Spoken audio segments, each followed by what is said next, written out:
Hello दोस्तों, स्वागत है आप सभी का मेरे चैनल स्टडी विद सुमन में। आज हम बात करेंगे कि जेटेट की तैयारी कैसे करें।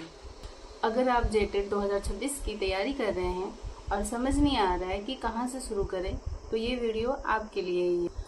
सबसे पहले सिलेबस समझिए कि सिलेबस में है क्या। तो उसमें सबसे इम्पोर्टेंट है सीडीपी, हिंदी, इंग्लिश और एक क्षेत्रीय लैंग्वेज है। जो आपका क्षेत्रीय लैंग्वेज है आप उसको पढ़ सकते हो, और ईवीएस मैथ। मैंने इस सिलेबस को हैंड रिटन लिख रखी है। अगर आप चाहो तो डाउनलोड कर सकते हो या फिर लिख सकते हो। मेरे को लिखने से सुविधा होती है, इसलिए मैं लिख करके रखती हूँ, और जैसे जैसे मेरा काम खत्म होते जाता है मैं उसमें टिक करते जाती हूँ। मैं आपको दिखाती हूँ। देखिए, मैंने इसको हैंड रिटन लिख रखी है, आप समझ सकते हो। यहाँ पे टोटल नंबर ऑफ क्वेश्चंस कितने होते हैं, 150 होती है। और टोटल नंबर ऑफ मार्क्स कितने होते हैं, 150 होती है। टाइम ड्यूरेशन हमें कितना मिलता है, 2.5 घंटे की मिलती है। और ये क्लास 1 to 5 और 6 to 8 दोनों के लिए है।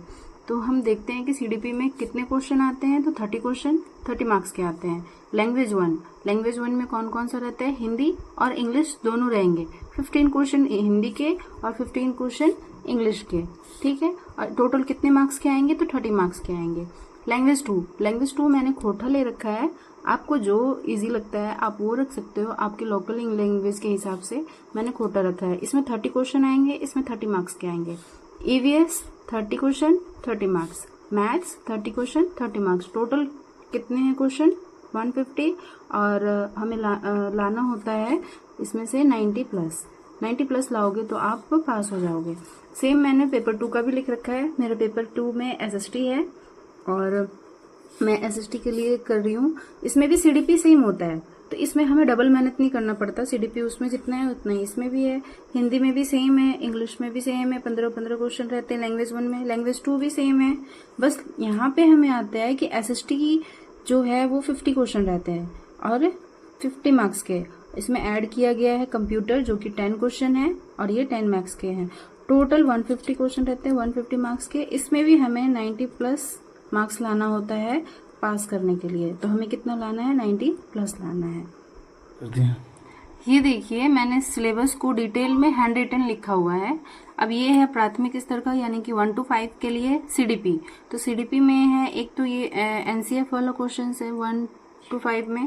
ये 6 टॉपिक है पहले वाले में, और दूसरा खंड में जो है इसमें है 4 टॉपिक्स। तो ये वाले जैसे जैसे मैं कंप्लीट करते जाती हूँ, आप देख लीजिए, जैसे जैसे मेरा ये कंप्लीट हो गया तो मैंने इसको टिक कर दिया, मेरा ये कंप्लीट हो चुका है तो मैं इसको टिक कर दूंगी, इसको टिक कर दूंगी।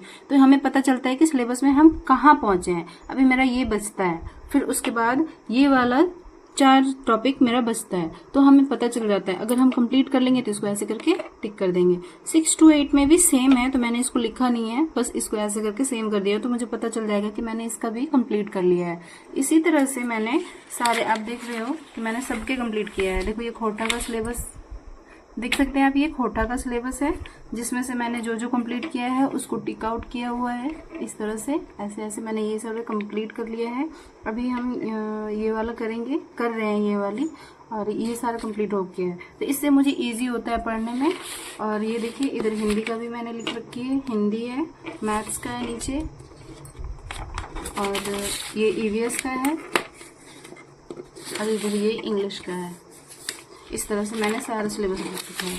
अब ये कंप्यूटर का है, कंप्यूटर का तो मैंने सारे कोर्स कंप्लीट कर लिए हैं। तो आपने देखा मैंने कैसे सिलेबस को लिख रखी है। आप भी ऐसे कर सकते हो, इससे पढ़ने में इजी होती है। अब हम बात करेंगे कि हम पढ़ाई कैसे करें। हम सुबह में सीडीपी पे ध्यान देंगे, क्योंकि सीडीपी दोनों पेपर में काम आते हैं और सीडीपी बहुत ज़्यादा रोल निभाता है। तो हम सबसे ज़्यादा सीडीपी पे ध्यान देंगे।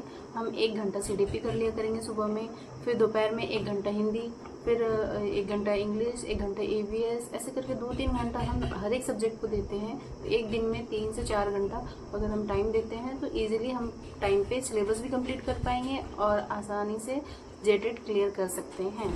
सिलेबस कंप्लीट हो जाता है तो उसके बाद हम थोड़ा थोड़ा करके प्रैक्टिस करेंगे। PYQ लगाना बहुत ज़रूरी होता है। इससे हमें पता चलता है कि क्वेश्चन किस तरह से आते हैं। हर एक एग्ज़ाम में हमें PYQ लगाना बहुत ज़रूरी होता है। मैंने सीटेट में भी ऐसे ही रणनीति अपनाई थी कि PYQ का बार बार टेस्ट लगाती थी, जिससे मेरा अच्छा मार्क्स आया था और अच्छे स्कोर भी कर पाते हैं हम अगर हम PYQ लगाते हैं तो हमें PYQ देखना पड़ेगा। इसके बाद आता है कि हमें रोज़ प्रैक्टिस नहीं करनी है, हमें वीक में एक बार प्रैक्टिस करना है जब तक हमारा सिलेबस कंप्लीट नहीं होता है। जब सिलेबस कंप्लीट हो जाएगा फिर हम डेली प्रैक्टिस लगाएंगे। जेटेड 2-3 घंटा पढ़ के भी आसानी से निकाला जा सकता है। ये कोई बड़ा एग्ज़ाम नहीं है। आप अगर डेली पढ़ाई करते हो और 2-3 घंटा डेली करते हो, छोड़ना नहीं है बीच में, आप डेली पढ़ते हो तो आसानी से निकल जाएगी। आप रोज़ कितने घंटे पढ़ाई करते हो कमेंट करके ज़रूर बताइएगा। अगर वीडियो अच्छा लगा हो तो प्लीज़ लाइक करिएगा, शेयर कीजिएगा और सब्सक्राइब भी करिएगा। मिलते हैं अगली वीडियो में कुछ नई बातें लेकर के। आज के लिए बस इतना ही।